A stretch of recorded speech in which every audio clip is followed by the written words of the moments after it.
What is up, BookTube? Back with another review of Iron Gold, Pierce Brown's fourth book and the Red Rising series. Now, Red Rising is, to me, a series that is old dependable. I read the first book, I read the second book, I read the third book, and each one, whether there might have been little parts of it that I didn't enjoy, specific aspects of it, especially the third book, there was never that moment where I was like, you know what, I'm not enjoying my time in this universe. Unfortunately, I cannot say that anymore. Now, I'm not going to go and say Iron Gold is a bad book.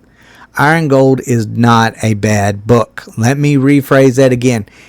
Iron Gold is not a bad book. Now, while I'm saying this, I'm trying to tell myself that. So, there might be a slight little lie in there, just a hint of a lie when I try to say that, because I'm going through a coping mechanism right now with this book. The more I think about it, you know the endings of books. You know how endings of books can, they can change the way you look at the entire book. And then when you go back to things that you've wrote which I do, during specific chapters of each of the book, and I start remembering the feelings that I had throughout this book, I'm like, you know what? I'm kind of lying to myself towards the end of this, where I'm like, is this a 4 out of 5? Is it really a 4 out of 5? Like, I mean, would I give this a 4 star? Is it because I love the previous ones? Is it nostalgia that's getting me? Is that the reason that I would give it such a high grade? And to be honest with you, I can't express what the answer to that is. I really actually, in this case, I actually really don't know. I really truly don't know, because I'm starting to kind of think that maybe I loved or I tolerated this book and give it such a higher grade simply because it's Red Rising. It's Red Rising, and it's got Darrow in it, one of my favorite characters in all of my reading, all of my series. There's Darrow, and then there's Orca from the Bloodsworn trilogy. Like, those are two characters that I'm like, love them. They can go no wrong with me. At least Darrow mostly cannot do any wrong. But let's go to the prose of this book. The prose of it is the ending. And by ending, I'm talking about the last word of the book. I love that aspect of it. I was done with it. Another thing that was, I kind of joke and not joke when I say that. I was very relieved when I finished this book. I was very, very relieved when I finished this book. Now, as far as the real prose of this book, somewhat, all right, it does kind of deal with it takes away that good ending that the third book gave you, and it basically makes it more realistic. It's not going off into the sunset with your family and everything's going to be fine now that the enemy's destroyed. No, the enemy's not destroyed. You still got a battle ahead. And the more that they talk about the battles and the destruction that comes through it, you start kind of realizing there is no good guys. There is no good guys. Millions of people are dying. Just millions of people are dying for this war. And I would say that it's for the better of mankind. That one group believes it's for the better of mankind. But I don't think one groups. I don't believe the Reds, and I don't believe the Golds, and everybody else in between that is fighting in this war actually believes that they're the good guys. I don't believe it. I just don't in this. It doesn't make me feel that way. At least this book doesn't make me feel this way. Now, this is supposed to be the prose of it. So maybe I'm getting a little off topic when it comes to that. But as far as it's not clean, it does feel a little bit more like epic fantasy. Truly does. Another one is Darrow does grow as a character. He does grow. He feels grittier than what he did. Now, he's going to be in my pros, and he's also going to be in the things that are wrong with this book as well. But in that regard, I do feel like we get a more grittier Darrow. We get one that has to not revert. Well, how do I put it? He's not reacting to what is going on. He's actively moving the story forward. It's not like through the first 3 books where he's trying to stay alive. This one, he actually creates the problem and then seeks to fix it. And that's basically where we're at with Darrow on this one. Now, another one you can say is, well, hey, the multiple POVs, they expand the world and, let you see eyes through other characters. Now, a lot of people will say that's a great thing. That's a great thing. That's what a lot of people enjoy about epic fantasy. Unfortunately, I will say this. I only enjoyed 3 or 1 out of the 4 POVs that we are given. To a certain extent, and again, going from pros to cons really quick because I cannot help myself because I'm struggling to find the pros, guys. I'm struggling. The multiple POVs, there were just too many POVs because I felt like I'm reading in this and I'm not getting enough of anybody. I'm not getting enough of anybody to really care. The only one I can honestly say that maybe I got the full story out of it was Lysander. And it wasn't even Darrow, which just blows my mind on that one. It wasn't even Darrow.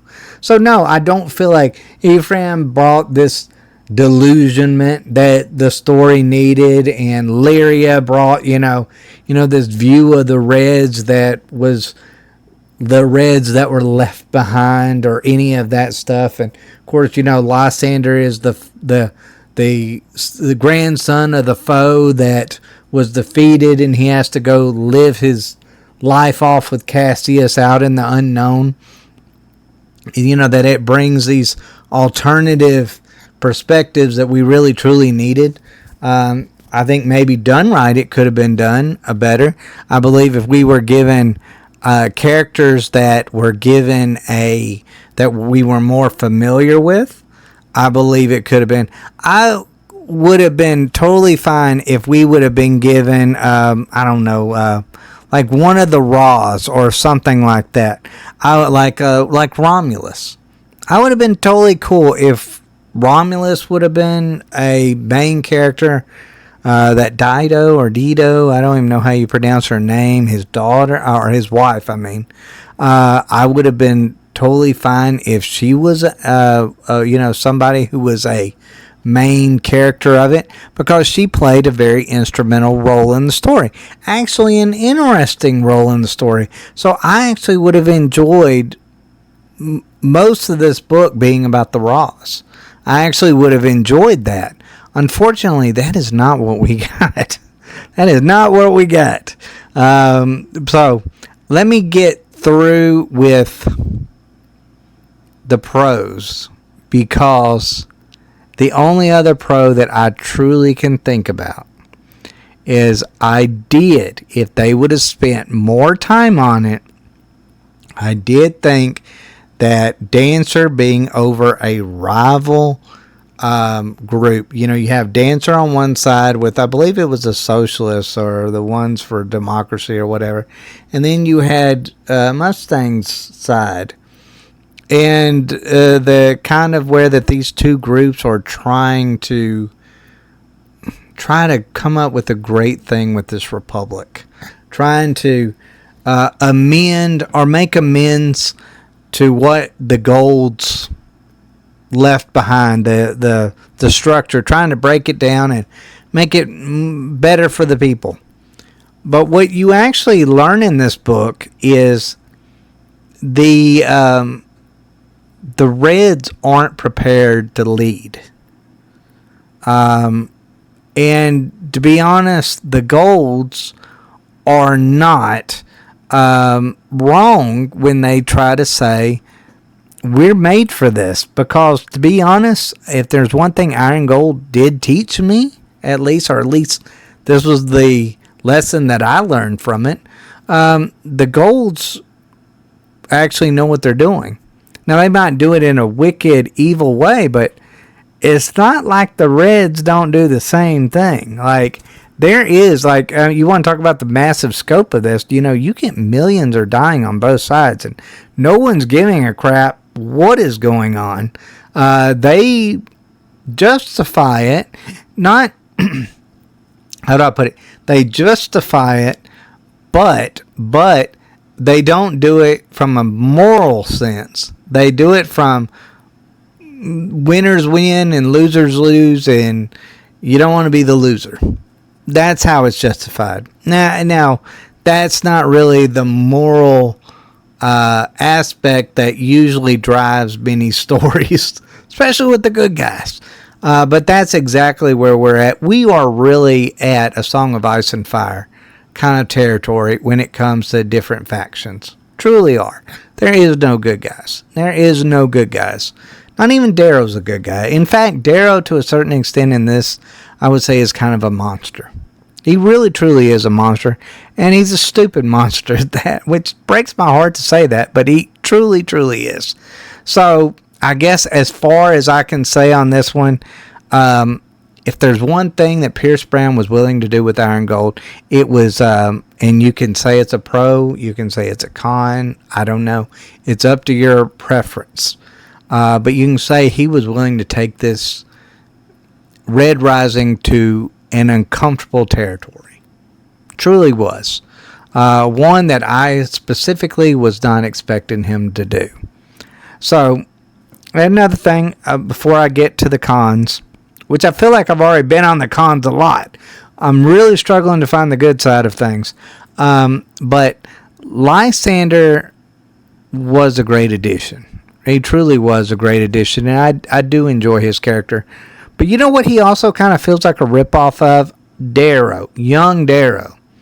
So it's kind of like we're just recreating, we're changing Darrow into something else and then changing him back.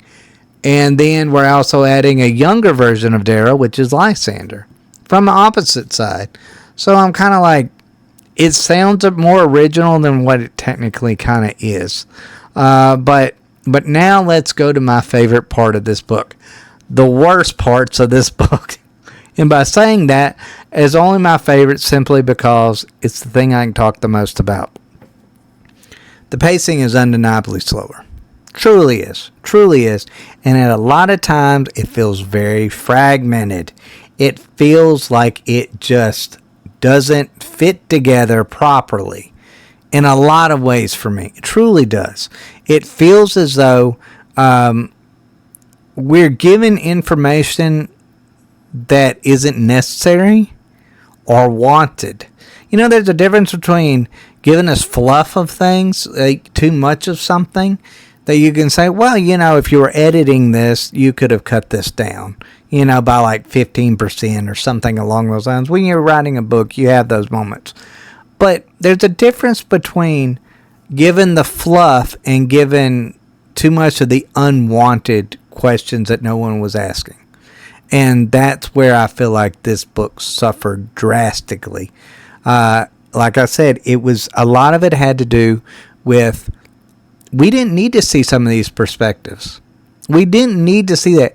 Lysander was a cool perspective, and I did actually enjoy Lysander. But at the end of the day, if you're just going to make him the next Darrow, then we already have a Darrow in this story. So it's like, why make two? Why make two of those? That makes no sense to me. So I'm like, I get it. People really went towards Darrow, so you want your other guy to be that, but now you got two Darrows, and it just doesn't make sense. Doesn't make sense. So yeah, it was This one was slower. The POV characters, 3 out of 4 of them did not work for me. I dreaded seeing their names at the top, especially Lyria. Oh my goodness. I hated seeing her name at the top of a chapter because I was like, oh my goodness, I'm going to be bored stiff for like the next 15 pages. And not only do we get like Lyria, and then you think, oh, okay, well, I'm finally done with this. And then what do you get? The very next chapter is, guess who? Lyria. And of course, it does that with everybody. There's Lysander, Lyria. Goes forth, Ephraim. And I don't know if I like that. I did not like that. I felt like this book, for as many chapters that we were given with each of these characters, for as big as this book is, I felt like it really was thin about really bracing the characters in a lot of ways. And there's one thing, but before I get on this point, I do want to go back up to the one pro, and I don't know if it's a pro, but I have heard that this is a setup for better things to come in Dark Age. And if that's the case, when I read Dark Age, I might feel completely different and be like, wow, what a great setup. I feel differently towards these characters now. And I might very well do that. I might come to y'all here in a few months and say, well, Iron Age, I really was a little too critical on Iron Age. Highly doubt, but that's my hope because of everything that I have heard. To the Ramble, guys, I believe that's their channel name. If y'all ever watch this, I'm blaming y'all because y'all are the main culprits of this, in my personal opinion, of watching y'all over the years with these books about how much y'all enjoy them. And so, but overall, I just felt like as big as this book was, it was really thin in the aspect that I only felt like one specific character got the full arc. The other ones were left wanting. It wasn't just that they were boring. It was just they were very thin and really didn't have a lot that they really needed to do. Really, you could have left out, even if you wanted to add Ephraim or Lyria, I could say Ephraim you could have kept as a POV character, and I would have been fine with it. But having Ephraim and Lyria playing really just kind of similar roles in a lot of ways, I don't, and kind of mindsets when it comes to things, I don't really know if you needed Lyria at all. Like, I could have done without her completely and totally. I hope she's not in the next book. I really don't. But I have a feeling she will be. So overall, POVs, not a fan. I read Red Rising because I want to see Darrow's perspective. Now, is Darrow always a fun perspective to be in? Sometimes he goes back and forth. I don't know. And sometimes he's not a fun character to be in his head all the time. But at the same time, like, Darrow to me is Red Rising. So I don't picture these other characters when it comes to that. I would have preferred to stay, 3/4 of this book, at least, in Darrow's mind, and maybe have an occasional one like in Romulus's mind, or Cassius's mind, or, even Mustang's mind, just our Dancer, or one of those. Like, give me, like, an off chapter here and there, but have 3/4 of it still in Darrow's mind. And I've been totally cool with that. But that, of course, is not what we got, and I did not like that. And, I've already been over 3/4 of it of these characters is not compelling at all. So, I just felt like Darrow's arc, when it comes to that, and I guess I'm going to harp on that just a little bit longer.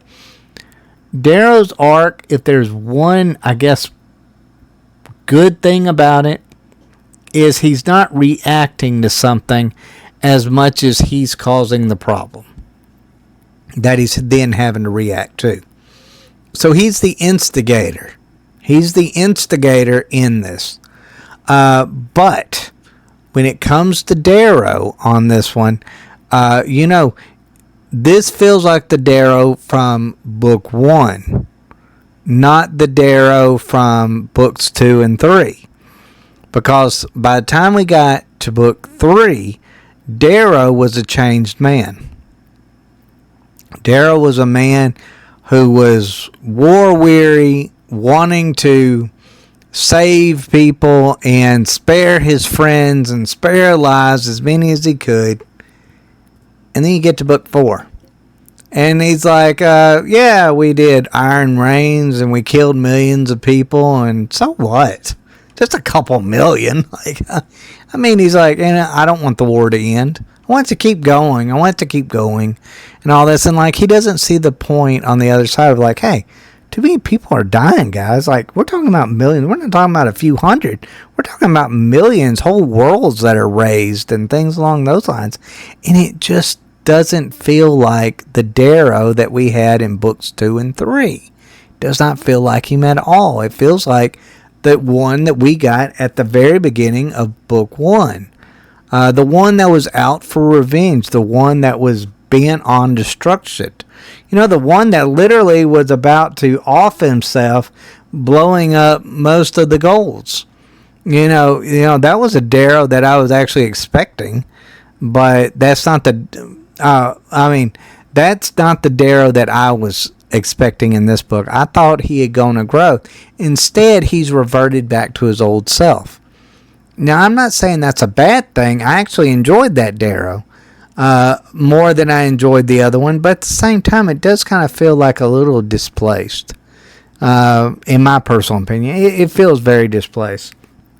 So, overall, I just kind of felt like this book dismantled everything that we thought from the first 3 books. And it could pick up the pieces. And like I said, this could be a stepping stone into far greater things. Like everybody else says, with Dark Age. It could be. But I don't like the idea of getting to a 4th book to just kind of feel like everything that I had read and all the time that I had read, whether it comes to relationships, when it comes to different things like plot points or character progression, in the end they just get the 4th thing and it's just like a hard reset. I did not enjoy, now to be fair, I did not enjoy Darrow's relationship with some of the other characters, the Howlers, in the 3rd book. But in the 4th book, I really do not like his relationship with them.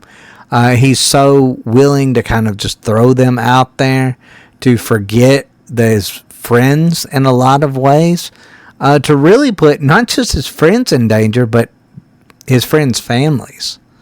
And I didn't like that aspect of him. I did not like that. That, to me, if there's one big takeaway that I take from this new Darrow is he's beyond selfish in a lot of ways. He's trying to prove a point at the cost of anybody's life at this stage. Even the ones and the ending of it where that, you get this the confirmation of the new Darrow. He makes a choice that, as a parent, I did not understand. I personally did not understand.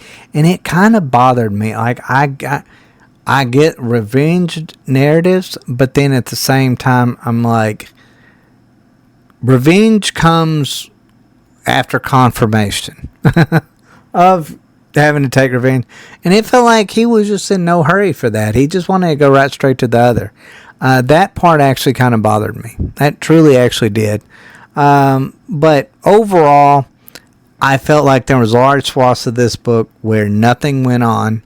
I felt like this book was a transition into something new and different, and really broke from the first three, the old trilogy. I felt like it broke from that a little too much. It destroyed a lot of character progression. It destroyed a lot of relationship progression that I felt like was unneeded. It gave me 3 POV characters that I did not need. I really, truly did not need them in this. There was nothing wrong with the way it does. I mean, it's so odd that, okay, now you want to just take this concept that you've got and then just make it into something totally different. Like, who does that? Like, how many books do you read, series do you read that it just goes from, you got first person perspective, and then all of a sudden you get to the 5th book in the series or something like that, and you're like, you know what, I'm going to do multiple POVs or something, and really it's going to be the same amount of pages in the book as the previous one, but I'm going to do it a little differently. That, to me, was unnecessary and just wasn't needed. It just wasn't needed. So overall, I guess I would say the pacing of it was bad, in especially through the middle parts of it was bad. The interesting parts were glazed over in a lot of ways. The cohesion of the story in general was lacking and kind of broken in a lot of places. The immediacy was there, but again, the reasoning for that immediacy I felt like was lacking in a way. And as far as the emotional part of things, it does have some emotional moments, but I've noticed one thing. It had emotional moments with characters that I already cared about. As far as the new characters, the bad things that happened to them, I truly didn't care. I actually hoped it happened to them, so I wouldn't have to read them anymore. So yeah, overall, I mean, my heart, because I love the series, wants to give it a 4 out of 5 stars. But my brain tells me, what are you doing? Why would you do that? This is 3 at best. 3 at best. This is by far the worst that Pierce Brown has had to offer. And it's really got me worried about reading the next book. I was going to go from Iron Gold right into Dark Age. And now I'm just kind of like, I'm going to take maybe a month off, sit there and recollect my thoughts on this series and move on from there. Am I going to quit this series? No, I'm finishing this to the end. I am finishing this series to the end. There's no doubt. There's 100% chance that I make it through this whole series in the next few months, especially if the new book comes out. I will be reading it the day it comes out. I do feel that way, but at the same time, disappointing. Very disappointing. But overall, guys, let me know what y'all think in the comments down below. Did you love it? Did you hate it? What did you think of Iron Gold? Take care, guys.